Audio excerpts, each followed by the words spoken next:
The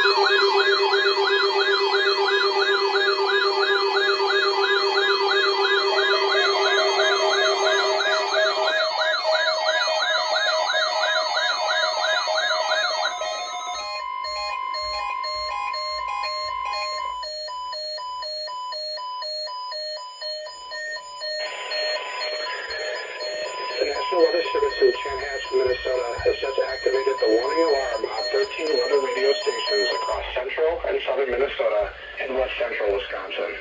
During dangerous weather situations, these specifically built radios are automatically activated to warn for the hazard. Tests of these radios are normally conducted by the National Weather Service in Chanhassen every Wednesday at 1 p.m. If severe weather threatens the area near the normal test time, the tests will be postponed until the next good weather day. The warning alarm will be activated for selected watches, warnings, and statements affecting central and southern Minnesota and west central Wisconsin. This concludes the test of the warning system. We now return to normal programming.